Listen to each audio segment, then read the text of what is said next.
안녕하세요, 레이캣입니다. 오늘 저와 함께 가볼 곳은 라오스 박스에 있는 와프입니다.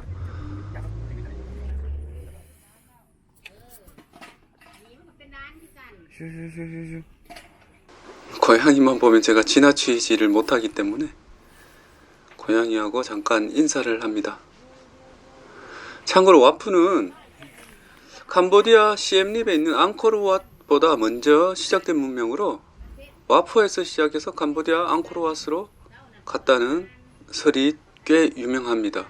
200년에서 300년 정도 먼저 이 라오스에서 시작이 된 문명 중 하나입니다. 라오 왕국이라고 이야기를 하고 있습니다. 2013년에 여기 왔을 때는 사실 이런 노점이 없이 앞쪽에 그냥 매표소만 있었는데 지금은 노점도 있고 화장실도 있습니다. 구운 바나나랑 이거 생선 말린 포는 라오스에서 자주 볼 수 있습니다. 노점에서 굉장히 자주 파는데 구운 바나나는 꽤 먹을만 합니다. 와프로 가기 전에 와프 앞쪽에 있는 박물관에 와서 먼저 이 유적지에 대한 것을 설명을 듣습니다. 이 박물관이 유물이 모여진 전시관이 따로 있는데 그것은 촬영이 금지라서 여기서 사진으로 감상을 합니다. 이게 프랑스 식민지 시절에 이쪽이 약탈을 많이 당해서 실제로 이쪽에 유물이 남아있는 게 별로 없습니다. 프랑스 식민지 시절 그리고 태국 식민지로도 라오스가 있었기 때문에 라오스 사람들이 사실 태국 사람을 그렇게 좋아하지는 않습니다. 워낙 유물을 많이 약탈당했고 방콕에 있는 태국 국보위로 에메랄드 부처님이 원래 라오스에 있다가 약탈을 당한 것이기 때문에 라오스 사람들이 태국에 대한 감정이 그렇게 좋지는 않습니다. 지금도 경제적인 부분은 라오스는 태국에 많이 의존을 하고 있습니다. 와프로 가는 그러니까 미니버스를 타고 왔습니다. 미니버스를 타고 한 10분 정도 달리면 이 유적지에 도착을 합니다. 지금은 흔적만 남아 있는데 실제로 이 와프의 유적지가 시엠립 앙코르왓보다 더 규모가 큽니다. 안타깝지만 이게 보존이 제대로 되지 않아서 복원 사업을 하다가 지금 마른 상태라서 사실 라오스가 그렇게 GDP 규모로 따지면 우리나라하고 비교할 것도 안 되고 사실 끝에서 몇 번째입니다. 세계에서 따지면. 그래서 이런 유물 같은 게 제대로 유적지가 보존이 되어 있지 않습니다. 여기 보시면 지금 이 유적지에 염소들도 돌아다니고 있는데 사실 예전에 이 유적지 복원에 한국도 참여를 했었습니다. 한국, 프랑스, 일본이 참여를 하다가 지금은 복원 사업이 중단된 상태입니다.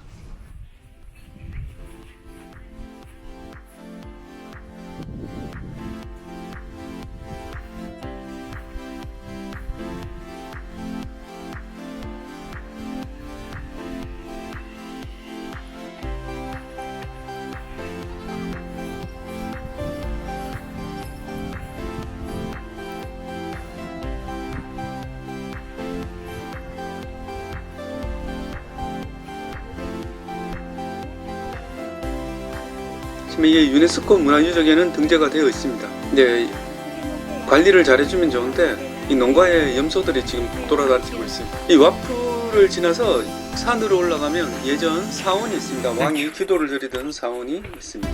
한 30분 정도, 30분은 아니고 한 20분 정도 올라가면 되는데 이 와프를 지나서 올라가면 꽤 높은 곳에 사원이 하나 자리 잡고 있습니다.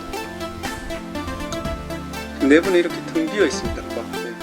이게 야생 염소는 아니고 근처에 농가에서 키우는 염소들입니다. 방목을 해서 많이 키우기 때문에 얘들이 이쪽으로 많이 돌아다니더라고요. 목에 보면 방울을 차고 있습니다.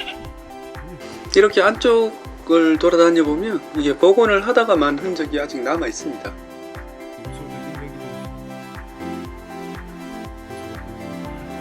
아마 시엠립의 앙코르왓에 가보셨다면 여기가 굉장히 초라해 보일 텐데 사실 이곳이 원래는 규모가 시엠립의 앙코르왓보다 훨씬 큰 곳입니다. 근데 프랑스 식민지 시절에 대부분 보물을 약탈당해서 지금은 프랑스 국립박물관이랑 루브르에 가보면 여기에 있던 유물들이 일부 볼 수 있습니다. 염소머리 중입니다. 저녁이면 얘네들이 농가로 다시 돌아가더라고요. 공중에서 보면 이렇게 이건 드론으로 촬영한 건데 참고로 라오스는 드론을 촬영하려면 허가를 받아야 됩니다. 이건 지금 제가 허가를 받고 촬영을 하고 있는 겁니다. 라오스 관광청에 허가를 받아서 지금 촬영을 해봤는데 하늘에서 그러니까 공중에서 보면 이렇게 유적지의 전체 모습을 보일 수 있습니다. 실제로 지금 남은 게 건물 2동인데 이게 제가 조금 뒤에 또 드론으로 찍은 영상을 보여드리겠지만 예전에 여기 라오 왕국이 굉장히 큰 규모로 있었습니다. 이쪽 앞쪽 땅이 원래 라오스어로 100만 마리의 코끼리가 놀던 땅이라고 해서 코끼리가 굉장히 많았는데, 라오스가 태국 식민지 시절도 길었고 프랑스 식민지 시절을 거치면서 거의 대부분을 약탈당해서 지금은 남아있는 게 별로 없습니다.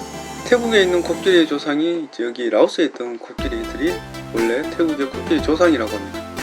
와프를 지나서 이 산기슭으로 올라가면 사원이 있습니다. 고대 라오 왕국에서 만들었던 사원이 있는데, 왕이 기도를 드리는 곳이라고 해서 여기 올라가면 풍경이 굉장히 좋습니다. 그렇기 때문에 힘들어도 꼭 한번 올라가 보시길 바랍니다. 참고로 와프에 올 때는 우산이 아니라 양산을 가지고 오는 것이 좋습니다. 그리고 물도 꼭 지참을 하고 오시는 게 좋습니다. 여기가 산 위의 사원입니다. 예전 왕이 그러니까 기도를 하던 곳입니다. 건축 양식을 보면 실제로 크메르 왕조라고 하나? 저기 앙코르왓에 있는 건축 양식과 거의 비슷합니다. 아까 와프도 보셨겠지만 정확하게 대칭형으로 세워져 있는데, 앙코르왓 역시 정확하게 대칭형이죠. 근데 규모는 실제로 이 와프가 예전에 만약에 이게 제대로 복원이 되어서 예전 건축물들을 모두 복원했다면 시엠립에 있는 앙코르왓보다 여기가 더 규모는 큽니다. 안쪽에는 기도를 하는 사원입니다. 실제로 라오스 사람들이 여기 와서 기도를 많이 하고 갑니다. 우리 라오스가 불교 국가다 보니까 곳곳에 사원이 있고 불상을 만날 수 있는데, 이곳은 예전 왕이 기도를 드리던 곳인데 아직도 많은 사람들이 이곳에 와서 참배를 하고 갑니다. 이번에는 사원 앞에서 드론을 한번 띄워봤는데, 지금 보시면 큰 평야죠. 저기 물 웅덩이가 보이는데, 저 물 웅덩이 주변으로 해서 왕궁이 있었고 상당히 큰 왕국이 자리를 잡고 있었는데, 이게 지금은 망했죠. 망해서 흔적만 남아 있습니다. 원래 이 땅이 100만 마리 코끼리가 뛰어놀던 땅이라고 이야기를 하는데 지금은 코끼리도 없습니다.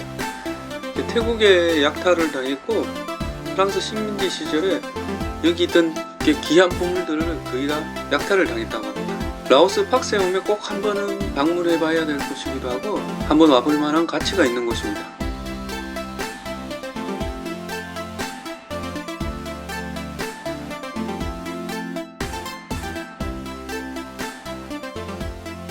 팍스를 떠나면서 이제 고양이하고 작별 인사를 합니다. 이 영상은 여기까지입니다. 오늘도 시청해 주셔서 감사합니다.